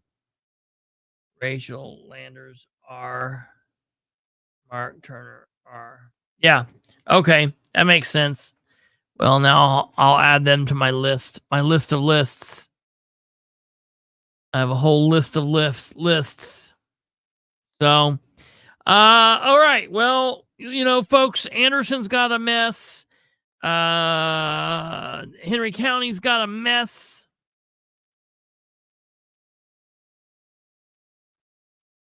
Delaware County's got a mess. Randolph County's got a mess. I think Jay County's got a mess. You, you get the state of Indiana has a mess. I mean, do you get my drift? Do you catch my drift? The letter they sent out to folks. This is big.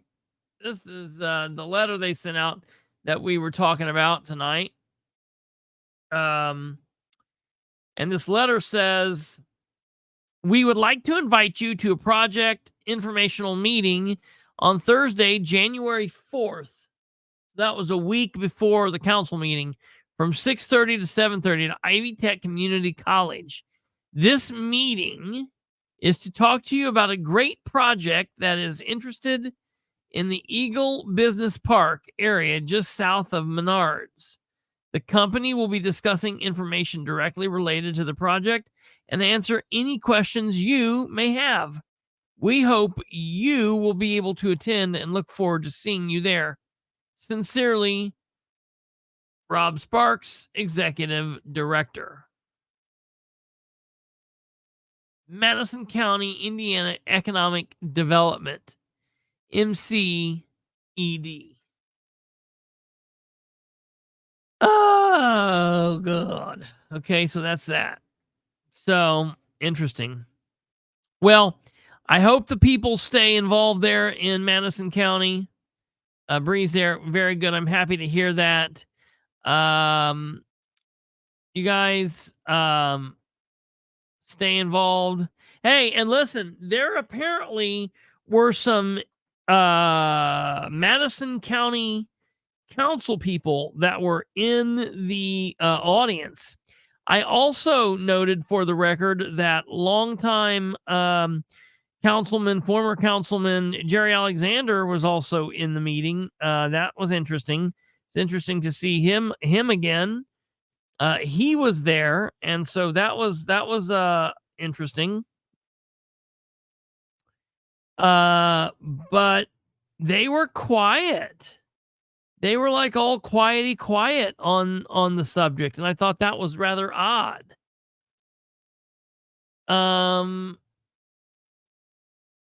Really, really strange.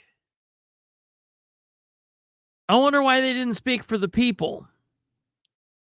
I don't know. I also want to say this. I'm going to put this out there. Madison County's got a very black eye in the form of Steve Sumner.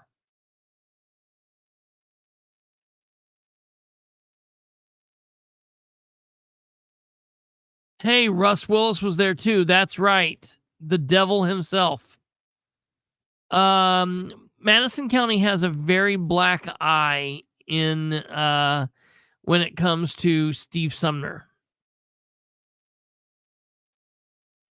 I just want to put this out there, and this is from me to you. Mikhail Vaughn is a weirdo. I don't know what that means. I'm not comparing him to Sumner at all. I'm not doing that. I would not do that. That's not funny, and I'm not doing that. But Mikhail is strange to me. He strikes me as strange. I don't understand he's playing a game, and I don't know what that game is that he's playing. But Mikhail, I see you, and quit playing a game, dude. I don't know, man. I don't know what you're doing, but you're weird. You're playing a weird game, and I don't know what side of the fence you're on. But if you're not on the side of the fence of the people and the public, and you're not on the side of the fence of the people and the public doing right, then I'm going to call your weird ass out. So just FYI. I don't know. I don't know. It's just very strange to me. He's probably doing farming on the Lycans field farm. Sumner is. Sumner's a weirdo. Sumner's a criminal.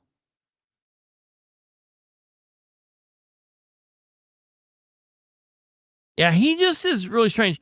I don't like.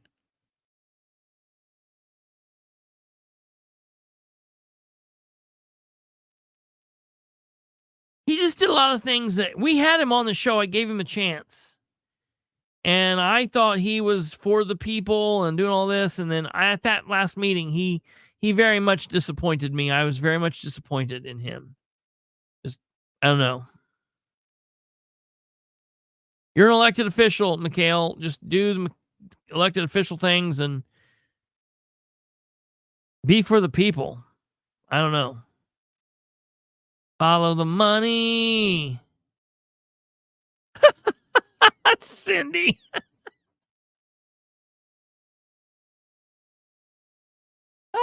All right. Hey, the last thing I want to tell you guys is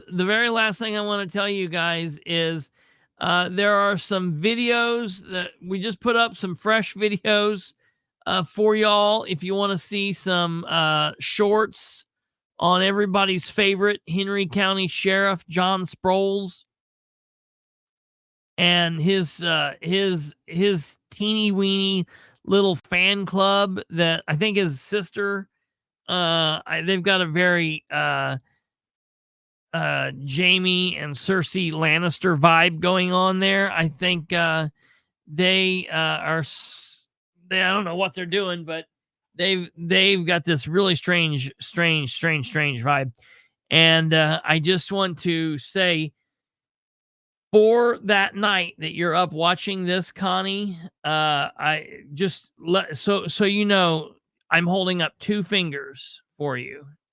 2 fingers, two fingers, 2 fingers here, 2 fingers here. And what's the code word? The code word is banana.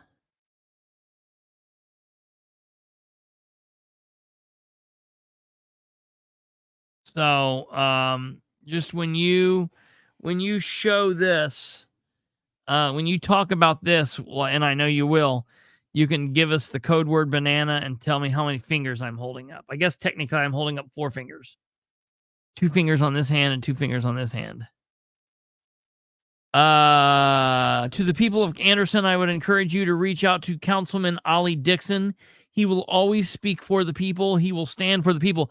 And I'm going to tell you this. Not just Ollie Dixon. To the people of Anderson, I would also highly recommend that you speak out and reach out to Jennifer Culp, Jeff Freeman, Greg Graham, Ollie Dixon, Lance Stevenson, Joe Newman, Rachel Landers, Mark Turner, and Tiffany Harless, and let them know via phone, via text, via email, via social media what you expect from them. Don't ask them to do anything. Don't beg them to do anything. Tell them what you want done. They work for you. Also, tell Tiffany Harless to know her role and to reel it back in a little bit. She's ridiculous. So you know you've got 2 no votes. You need 3. You need 3 more votes. You need 3 more votes. So call the rest of them and let them know. let them know. Let them know that you're expecting work. I do want to let you guys know that the merch shop is now open. A lot of people have been asking about this. The merch shop is open. The Political Spotlight. You can find that by going in the description. You can find that. It's really simple, honestly. When you go to our page and you're on our page, on our YouTube page like this, all you've got to do is you click where it says, the Political Spotlight is a political driven and opinion news and entertainment program. Twitter.com, Bilbrey Live, and 5 more links. Click the 5 more links and it will pop up. And you can go right here where it says merch store. Merch store. It's Spotlight lower underscore merch. You can also find it by clicking here. Oh, no, I'll have to put it in here. I haven't put it in here yet. But I'll tell you where you can find it. If you click on the show, each and every show you click on, if you go each and every show that you click on, when you go into the comments or you go into the description and you click here, it says episode 117 looks at the growing issues, da-da-da-da-da. Brianna isn't a politician. She isn't a candidate, da-da-da-da-da. We get into this and a lot more. Don't miss this episode. Also, don't forget to like, subscribe, and hit that notification bell. Join this channel as a monthly member by clicking the following link. Do you need official merch to show that you love or hate the Political Spotlight? If so, click the following link. And here is the following link. It's very easy. It's very cool. When you click on it, here is what you come to, folks. It's got that, and it's got some stuff here. It's got a lighthouse mug. It's got a stupid Bilbrey shirt, a stupid Bilbrey hoodie. It's got a stupid Bilbrey mug. It's got the Political Spotlight naked mole rat with a shirt on, and a naked mole rat mug. We've got a Sproles watch. A Sproles watch t-shirt. And Sproles watch mug, a Sproles watch hoodie. I also uploaded, I thought maybe I didn't do it right apparently. I uploaded some beanies. Some beanies with the PS logo and a beanie with the Political Spotlight logo, but I don't know where they're at. I'm not really good at this. If you want a shirt with something on it, let us know. We can work on it. We can work on some other stuff.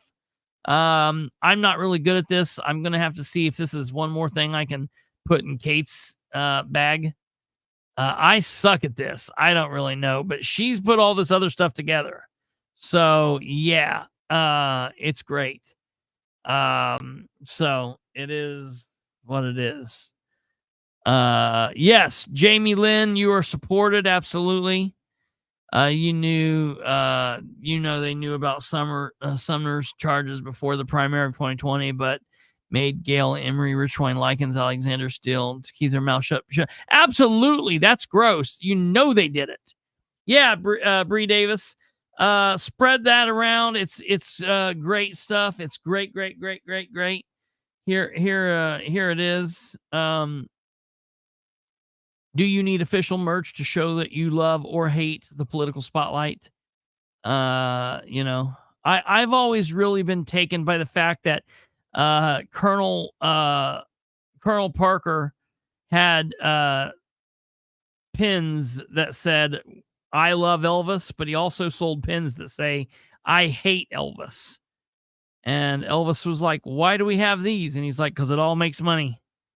And it's just, we need a shirt that says shh.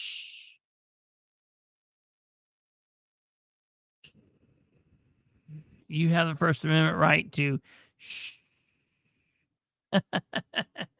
We'll see what we can do.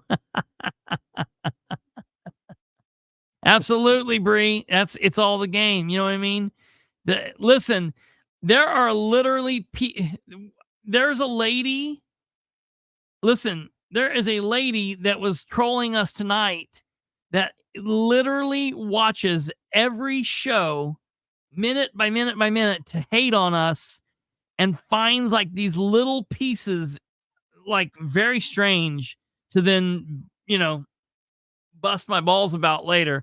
It's like, it's crazy that some of our most watches are by the people who hate us. I love it. I love it. Karen O, we might be able to. Oh, it's Connie Richwine. It's the sheriff's sister. She's a nut job.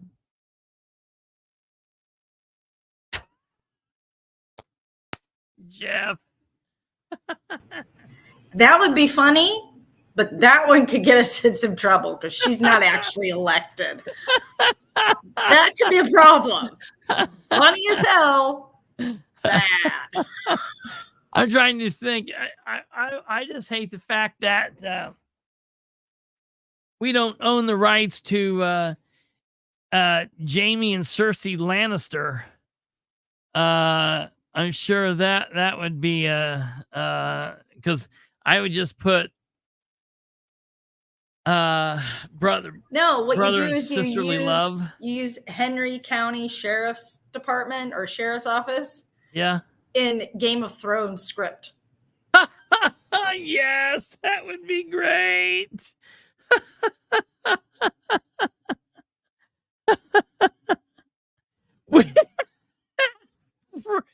Pretty funny. Look at this.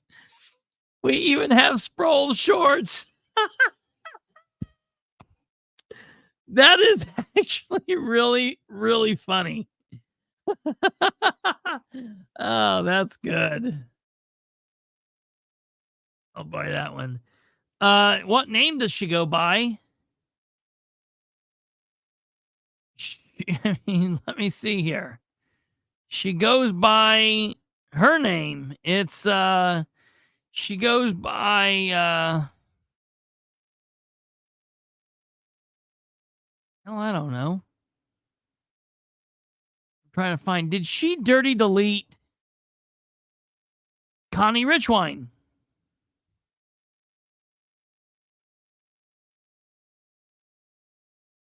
He has a mandate, guys. Yeah.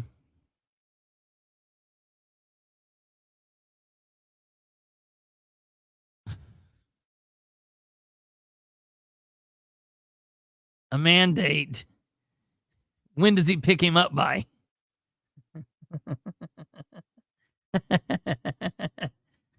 Where do they go for dinner?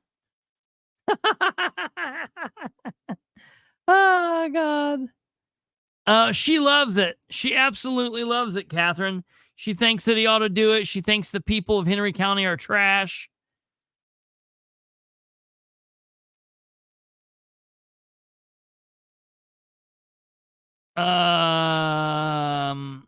Oh yeah, Julie. That's a pretty good. Oh no.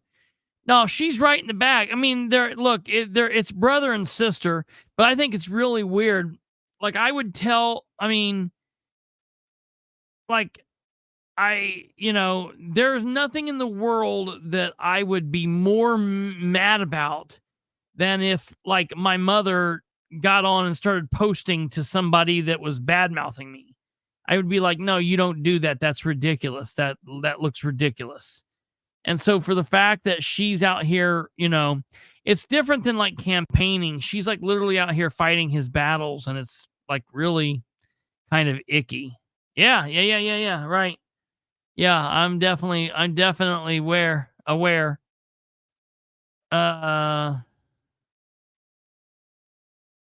Yeah.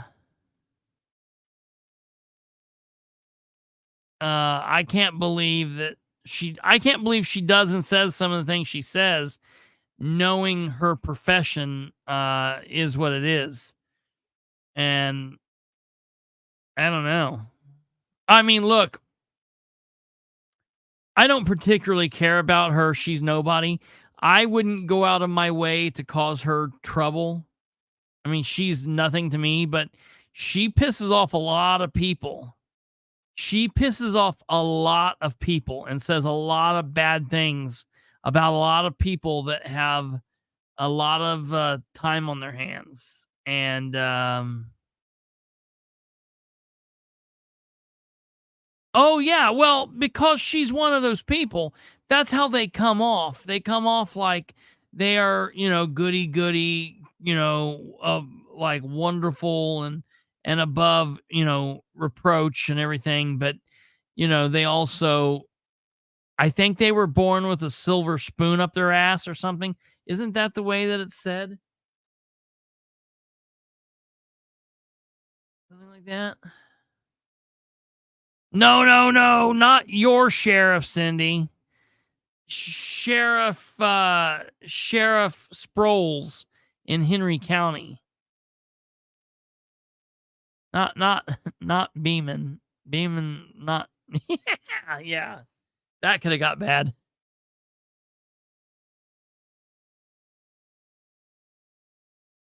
So, all right, folks. Thank you very much. Big shout out to Bree Davis. Thank you for coming on. Keep up the fight. We're here to help you. We'll do whatever thing we can do. I tell people to take that silver moon out of their mouth before they choke on it. I just tell them, hey, why you got that in your mouth? That was born up your ass. Does it taste funny? That's kind of where I start. So, all right, folks, you guys have a good night. Take care. God bless. Buy our merch so we can continue. I can continue funding Kate's extravagant life.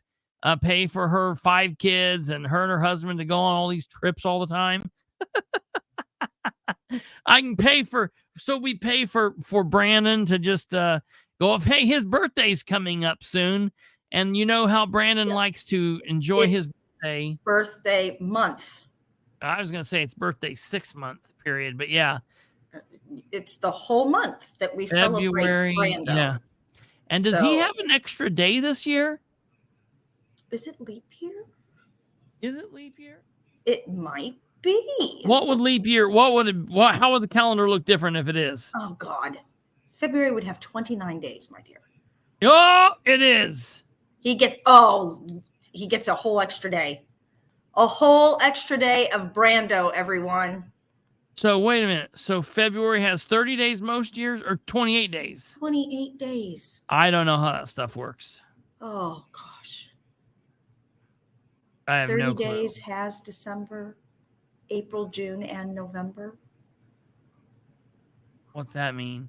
I've always thought, what does it matter when you do this? Because I can always do this. People always go like up, down, up, down. I'm like, yeah, but does that mean, January, February, March, but what is it? 30, 31? Like, I don't know what you start with.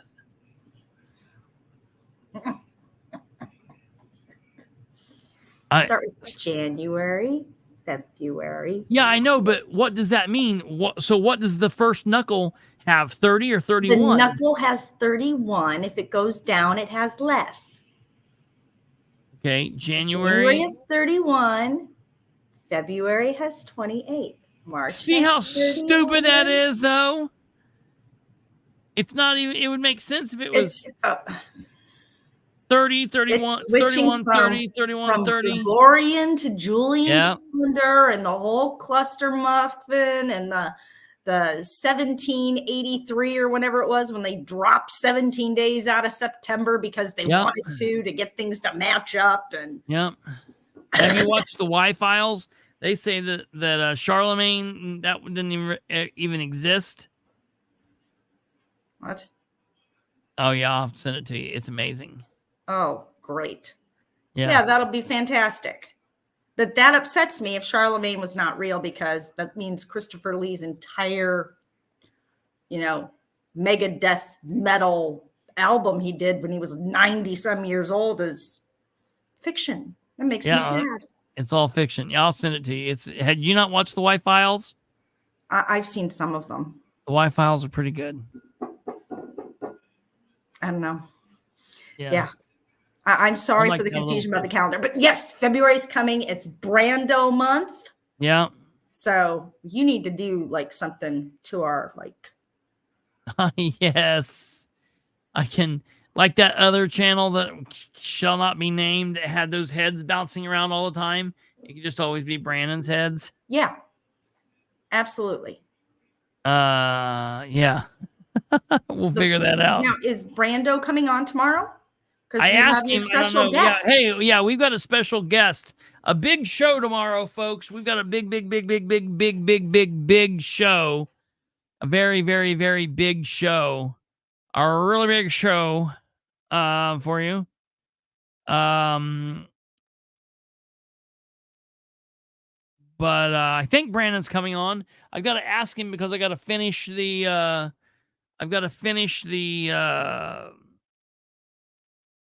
thumbnail. All right, someone's asking for updates. God, updates. There are no updates.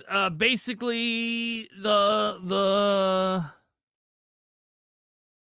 no update on Joshua Kimbrell. He's still in jail for very bad stuff. Although he's doing some really weird crap now. He's telling people that he's I don't know what he's manipulating people. It's gross. Lewis is in the UK, and I'm gonna tell you, I got a message that said Lewis needed to stay gone.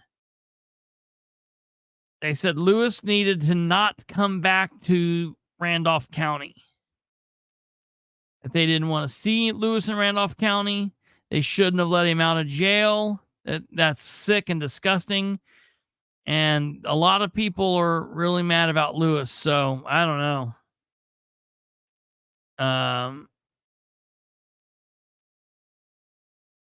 I'll be on a commenter strike until Brandon makes an appearance. I think he's on tomorrow.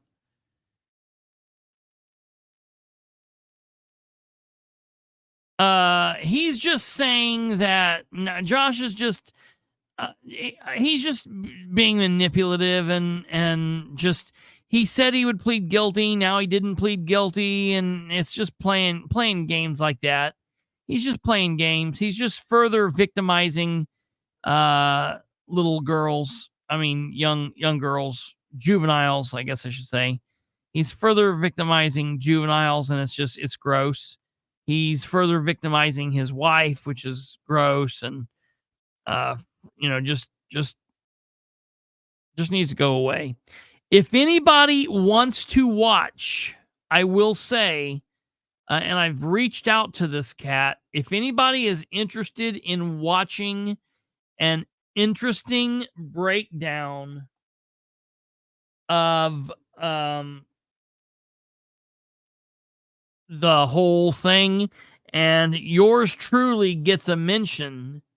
If anybody is interested in watching a breakdown of that, you could watch the show. There's a show called on YouTube called Dummy Kruger, and he talks about Kimbrell, and he's got some of this here, and he talks about Secretary. Guess what? We'll find out exactly who the office, not the hallway, must take place. It is clear in Indiana state law. It is clear. It says must take place. Time. What unfolded next sent shockwaves throughout those closest to Kimbrell. On December 29th, 2023, the Political Spotlight, a YouTube channel, broke the startling news that Joshua Kimbrell had voluntarily surrendered himself to the Randolph County, Indiana. I'm just going to tell you the factual information as I currently know it. Police investigation prior. Josh turned himself in because internally something in the family occurred. And After doing a deep dive This is into very Kimbrell and interesting. his Watch YouTube this channel, last part. there's one clip in particular that has haunted me since I began working on this story. Oh boy, you done fucked up now, Arnett. You done fucked up. Hey, I'm gonna change my name. It ain't Civic Duty no more. It's the fucking Monster. As it turns out, it seems like he was the fucking monster this whole time. Looking ahead, my Pretty hope is good that line. Kimbrell remains true to his word by admitting guilt, thereby sparing his victims from the prolonged trauma of legal So, battles just really and horrible. ensuring a more expedient path to justice. Really horrible deal. I reached out to the Dummy Kruger,